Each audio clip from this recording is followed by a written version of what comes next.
നമസ്കാരം, എല്ലാവർക്കും പ്രവാസി മലയാളിയിലേക്ക് സ്വാഗതം. കൃത്യസമയത്ത് പുറപ്പെടാത്തതിന്റെ പേരിൽ യാത്രക്കാരുടെ നിരന്തരം പഴി കേട്ടുകൊണ്ടിരിക്കുന്ന വിമാന കമ്പനിയാണ് എയർ ഇന്ത്യ. എന്നാൽ ഇതിൽ മാത്രം ഒതുങ്ങുന്നതല്ല എയർ ഇന്ത്യ യാത്രക്കാരുടെ ദുരിതം. എയർ ഇന്ത്യ വിമാനങ്ങളിൽ യാത്രക്കാർക്കുണ്ടാകുന്ന നിരന്തര ദുരനുഭവങ്ങൾ ഇപ്പോൾ സമൂഹ മാധ്യമങ്ങളിൽ വലിയ രീതിയിൽ ചർച്ചയാക്കുകയാണ്.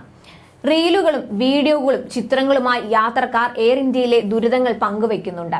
എയർ ഇന്ത്യയുടെ B777 വിമാനങ്ങളിലൊന്നിൽ 4.5 ലക്ഷം രൂപ മുടക്കി കാനഡയിൽ നിന്ന് ഡൽഹിയിലേക്ക് യാത്ര തിരിച്ച യാത്രക്കാരി പങ്കുവച്ച വീഡിയോ വലിയ രീതിയിൽ വൈറലായിരുന്നു.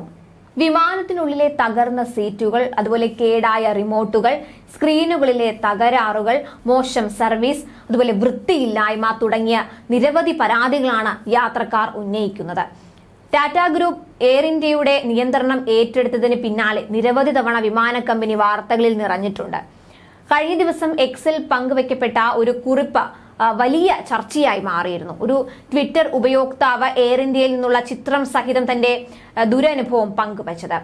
പരാതി വളരെ പെട്ടെന്ന് തന്നെ സാമൂഹിക മാധ്യമ ഉപയോക്താക്കളുടെ ശ്രദ്ധ നേടി. ചിത്രങ്ങൾ പങ്കുവെച്ചുകൊണ്ട് അവർ എഴുതിയത് ഇങ്ങനെയാണ്: എയർ ഇന്ത്യ ഫ്ലൈറ്റ് AI 582 എനിക്ക് ചിക്കൻ കഷ്ണങ്ങൾ അടങ്ങിയ ഒരു വെജ് ഭക്ഷണം ലഭിച്ചു. കോഴിക്കോട് എയർപോർട്ടിൽ നിന്നാണ് ഞാൻ വിമാനത്തിൽ കയറിയത്. രാത്രി 18:40 പുറപ്പെടേണ്ടിയിരുന്ന വിമാനം രാവിലെ 19:40 പുറപ്പെട്ടെന്നും അവർ തന്റെ സീറ്റ് നമ്പരും PNR നമ്പരും മറ്റു വിവരങ്ങളും പങ്കുവച്ച് എയർ ഇന്ത്യയെ ടാഗ് ചെയ്തു കുറിച്ചു. ഞാൻ ക്യാബിൻ സൂപ്പർവൈസറെ അറിയിച്ചപ്പോൾ അവർ ക്ഷമ ചോദിക്കുകയും ഞാനും എന്റെ സുഹൃത്തും ഒഴികെ ഒരേ വിഷയത്തിൽ ഒന്നിലധികം പരാതികളുണ്ടെന്ന് അറിയിക്കുകയും ചെയ്തു. എന്നാൽ ഞാൻ വിവരം ക്രൂവിനെ അറിയിച്ചതിന് ശേഷം ഒരു നടപടിയും സ്വീകരിച്ചില്ല എന്നും അവർ കൂട്ടിച്ചേർത്തു. വിമാനം 1 മണിക്കൂർ വൈകിയതും വെജിറ്റേറിയൻ ഭക്ഷണത്തിലെ ചിക്കൻ കഷ്ണങ്ങളും എക്സ് ഉപയോക്താക്കൾക്കിടയിൽ വലിയ രീതിയിൽ ചർച്ചയായി മാറി.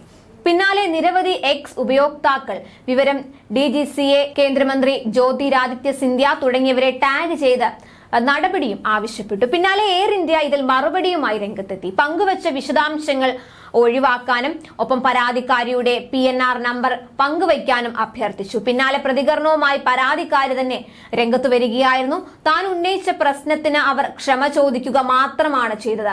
യാതൊരുവിധ തരത്തിലുമുള്ള നടപടിയും കൈക്കൊള്ളാൻ അവർ തയ്യാറായിട്ടില്ലെന്നും അവർ പ്രതികരിച്ചു. ഇങ്ങനെ പരാതികളുടെ ഒരു കൂമ്പാരമാണ് എയർ ഇന്ത്യക്കെതിരെ ഉയരുന്നത്. പഴയ പ്രതാപത്തിലേക്ക് എയർ ഇന്ത്യക്ക് ഇനിയൊരു മടങ്ങിവരവ് സാധ്യമാണോ എന്നാണ് ഇനി അറിയേണ്ടത്. കൂടുതൽ പ്രവാസി വാർത്തകൾക്കായി ഈ ചാനൽ സബ്സ്ക്രൈബ് ചെയ്യുക.